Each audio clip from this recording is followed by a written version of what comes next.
قل هل يستوي الذين يعلمون والذين لا يعلمون إنما يتذكر أولو الألباب.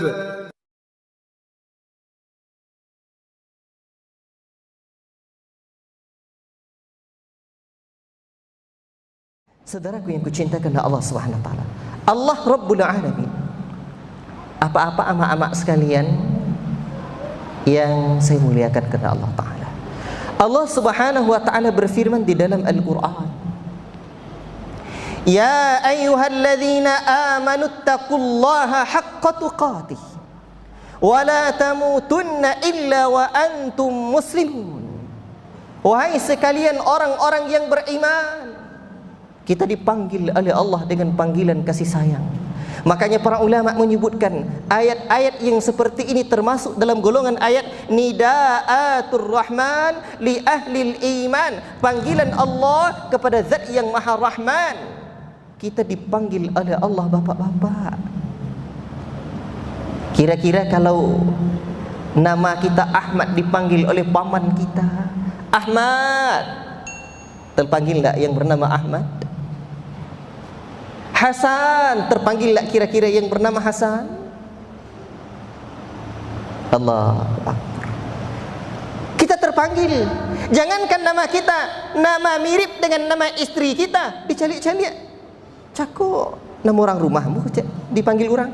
Rupanya mirip dengan nama orang rumahnya. Hah, tak sentak sih, tak sirok sedarahnya. La ilaha illallah. Padahal hanya sekedar mirip dengan nama orang rumah. Kenapa? Ada ikatan nama yang disebut dengan batinnya. Oleh karenanya, sekiranya iman ada di dada kita, dipanggil oleh Allah, bukan paman kita, bukan ayahanda kita, bukan Pak Bupati, bukan gubernur, bukan pula presiden, tapi Allah Rabbul Alamin yang menciptakan alam dan jagat raya ini memanggil kita dengan penuh kasih sayang. Andai iman ada di dada, akan terpanggillah pemilik-pemiliknya. Allahu Akbar. Innamal mu'minuna alladzina idza dzukirallah, hanya saja orang-orang yang beriman apabila disebutkan nama Allah, wajilat qulubuhum, bergetar hati mereka.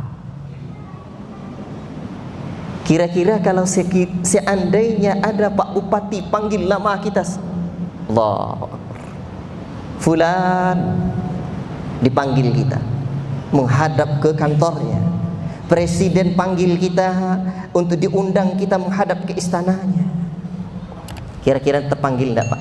Oh, senang hati, presiden yang manggil, berarti ada sesuatu yang penting. Sekarang Allah Ta'ala, Allah Rabbul Alamin panggil kita. Allahu Akbar. Tentulah orang-orang yang beriman senang dengan panggilan Allah. Apa panggilan Allah? Ittaqullaha haqqa tuqatih. Ya ayyuhalladzina amanu ittaqullaha haqqa tuqatih. Wahai sekalian orang-orang yang beriman, takutlah kalian kepada Allah sebenar-benarnya takut. Bertakwalah kalian kepada Allah sebenar-benarnya takwa. Allahu Akbar. Wala tamutunna, dan jangan sekali-kali jangan kalian mati. Sebab nun belakang tu atau nun apa namanya tu Abu Wes? Hah? Kita tanya ke Buya kita dulu ya. Tamutunna itu nun apa Buya? Nun taukid nam. Bahasa awaknya apa? Bahasa kitanya apa? Jangan kalian mati. Ah tu wala tamutu. Tapi kalau wala tamutunna, jangan kalian mati, jangan sampai mati illa wa antum muslimun, kecuali kalian mati. Jadi betul-betul ada penekanan, jangan kalian mati sekali-kali, jangan mati kecuali kalian dalam keadaan muslim sejati. Tapi bukan hanya sekedar Islam di KTP. Allahu Akbar. Sebelum berbicara tentang Islam, saya mengingatkan diri saya tentang kematian. Kematian ini ada beberapa rahasia Allah, Pak. Ada rahasia Allah tentang kematian, ama-ama, amai-amai di belakang. pertama, kapan kedatangnya kematian itu? Tak tahu kita. Tetua kita mengatakan kelapa jatuh, mumbang pun jatuh. Yang tua mati, yang muda pun wafat, tewas. Bin isdat. Bahkan yang muda-muda capek lah mati kini pada yang tua-tua. Asyik si main cross, main motor, ngeng sampai kelok senang, ngeng datang melakul maut. Fa idza jaa ajaluhum la yastakhiruna sa'atan wa la yastaqdimun. Apabila datang ajal manusia, tak dapat diundurkan dan tak dapat memajukan sesaat pun tak bisa. Kapan datangnya kematian itu kita tak tahu. Tak tahu. Dan kita hidup di dunia hanya sebentar saja. Rasul menyebutkan a'maru ummati ma baina sittina wa sab'in. Umur umatku hanyalah kisaran 60 sampai 70 tahun, sedikit saja yang lewat dari itu. La ilaha illallah. Dan rahasia Allah tentang kematian yang kedua, di mana tempatnya kita tak tahu. Yang ketiga, apa penyebabnya, hanya Allah yang tahu. Yang keempat, mati dalam keadaan saleh kita atau tidak, kita tak tahu. 1, 2, 3 sebenarnya tak jadi masalah. Yang masalah adalah yang keempat, yang perlu kita pikirkan. Kita mati dalam keadaan muslim, mukmin, muttaqin, wala tamutunna illa wa antum muslimun. Apakah kita sudah mendapatkan apa yang Allah Ta'ala sebutkan ini? Betul-betul kalian mati dalam keadaan muslim? Inilah muslim yang memiliki hati yang selamat. Yauma la yanfa'u malu wala banun illa man atallaha biqalbin salim. Pada hari akhirat kelak tak bermanfaat lagi harta yang banyak, ya, uang berlipat, rumah bertingkat, mobil mengkilat, istri pun mungkin 4. Sampai saat, Masya Allah, barakallahu fikum, tak bermanfaat. Illa man atallaha biqalbin salim. Kecuali orang yang datang kepada Allah dengan hati yang selamat. La ilaha. Islam inilah yang sekiranya coba kita renungi, Pak. Hidup ini hanya sekali. Hanya sekedar pelantang peletong begitu, begini begitu, mati. Maka hidup yang sekali ini jangan sampai gagal. La ilaha illallah. Tidak lama. Dan boleh jadi kematian itu esok hari. Sebab adakah yang bisa menjamin hidup 1 tahun yang akan datang? Amak-amak di belakang bisa menjamin tidak hidup 1 tahun di belakang? Tidak. Bapak-bapak bisa tidak menjamin hidup 1 tahun yang akan datang? 1 tahun lama Pak Ustaz, sebulan saja. Bisa tidak? Tak bisa. Kalau 1 bulan tidak bisa, 1 pekan 7 hari, tak bisa. Tak bisa. Kalau 1 pekan tak bisa, 1 hari bisa? Tak bisa. Boleh jadi nanti malam di saat kita tidur nyenyak, esok hari orang-orang pun menyampaikan berita inna lillahi wa inna ilaihi raji'un. Ruh kita dicabut oleh malakul maut, tinggallah jasad. Tinggal jasad. La ilaha illallah. Akankah jasad itu diletakkan dalam peti kemudian dikemas diletakkan dalam museum? Tidak. Tak laku lagi. Jangankan yang lain, istri kita saja Pak. Mati Ustaz Abu Wes, mati Ustaz Firdaus, mati Ustaz-Ustaz yang lain, mati bapak-bapak, istri kita Pak bukan tak sayang, istri kita panggil emak dia, tak ada ceritanya. Udah, biarlah udah mati dulu dah. Jam 2 balik malamnya mati.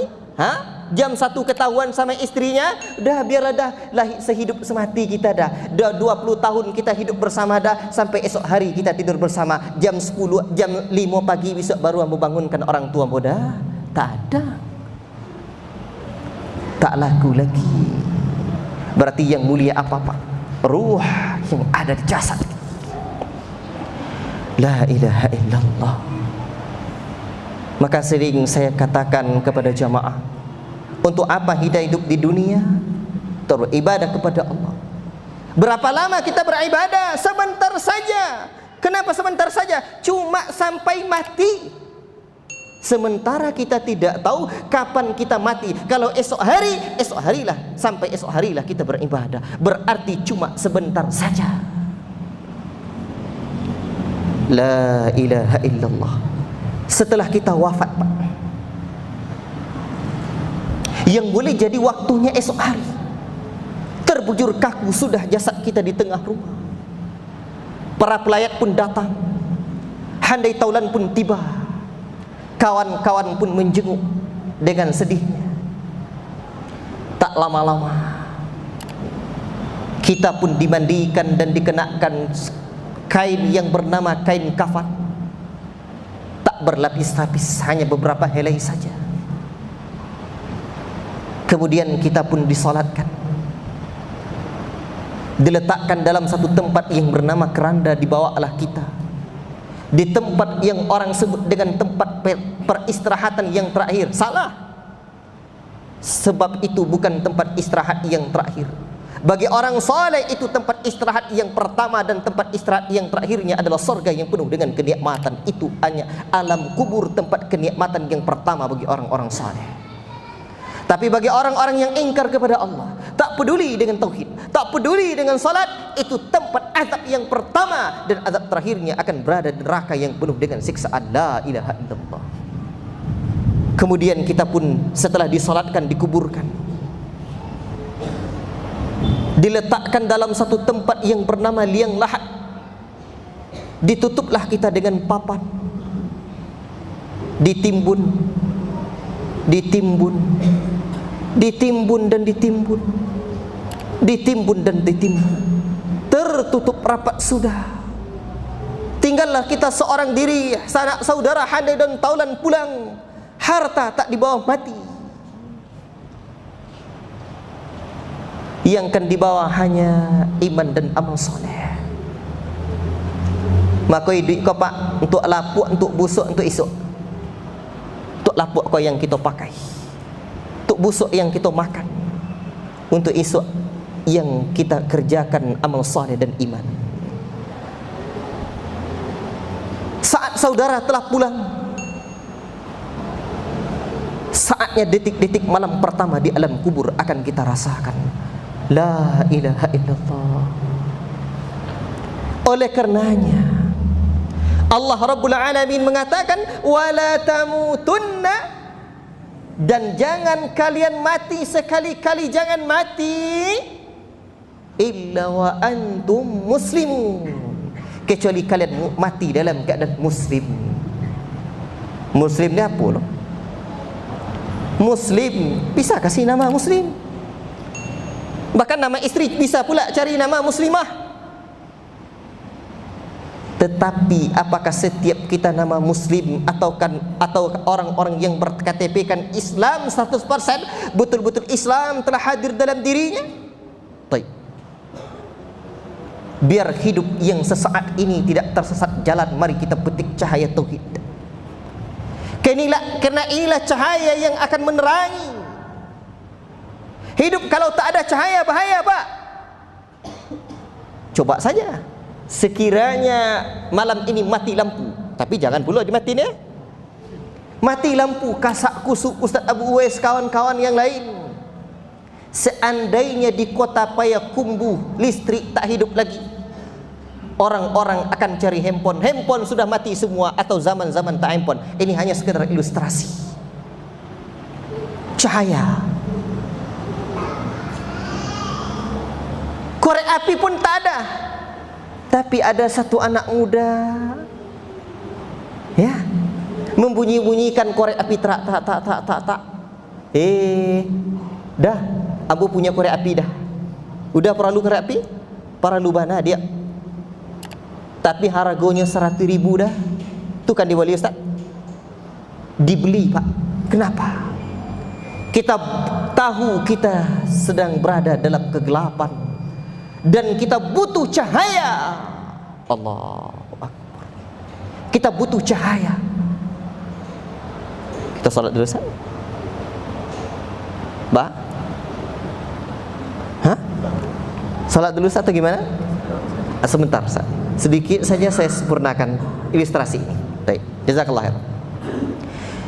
Saya sedang membahas tema kita ini kupetik cahaya tauhid. Cahaya, Pak. Kita butuh cahaya. Acara ini acara penting. Kita beli korek seharga 100.000 walaupun sambil marah-marah. Kalau demikian keadaannya kita dengan kegelapan, kita butuh cahaya, kita tak pedulikan, kita cari cahaya. Bagaimana dengan kehidupan ini? Apakah kita tak butuh cahaya? Man fi hadhihi a'ma wa huwa fil akhirati a'ma. La ilaha illallah. Barang siapa yang di dunia ini buta mata hatinya. Bagaimana buta, Pak? Tak tampak lagi yang terang. Itu buta tu. Tak tampak cahaya, buta. Siapa yang buta mata hatinya di dunia, tak terlihat cahaya, tak ada cahaya iman, tak ada cahaya tauhid, wa huwa fil akhirati a'ma, dan dia di hari akhirat kelak betul-betul dalam keadaan buta. Tu kenapa yang buta tadi? Tak nampak yang torang. Kalau tak terlihat cahaya di hari akhirat kelak, merana diri kita. La ilaha illallah. Oleh karenanya pembahasan kita tentang cahaya tauhid adalah pembahasan yang mesti kita renungi dan kita dalami. Karena hidup kita diciptakan oleh Allah Ta'ala. Hidup bukan hanya sebarang hidup, Pak. Kalau hidup hanya sekedar hidup, kera di rimba juga hidup. Kalau kerja cuma sembarang kerja, kerbau di sawah juga bekerja. Kalau makan cuma sembarang makan, ayam di kandang juga kita kasih makan. Kalau ngomong cuma sembarang ngomong, murai batu lebih jago berkicau dan ngomong dari kita. Hidup kita ada makna, hidup kita ada arti. Mari kita petik cahaya tauhid. Karena Allah Ta'ala ciptakan kita untuk tauhid. Wa ma khalaqtul jinna wal insa illa liya'budun. Tidaklah aku ciptakan jin dan manusia kecuali untuk ya'buduni. Dan makna ya'buduni kata para ulama, liyuwahiduni, untuk mentauhidkan aku. Mari kita petik cahaya tauhid. InsyaAllah Ta'ala kita sambung setelah salat isya. Wallahu ta'ala a'lam bisawab. Yang benar hanya dari Allah, yang salah dari saya menyampaikan hanya kebenaran yang mesti kita ikuti. Wa sallallahu wasallam ala nabiyyina Muhammad wa ala alihi wa sahbihi ajmain. Wassalamualaikum warahmatullahi wabarakatuh.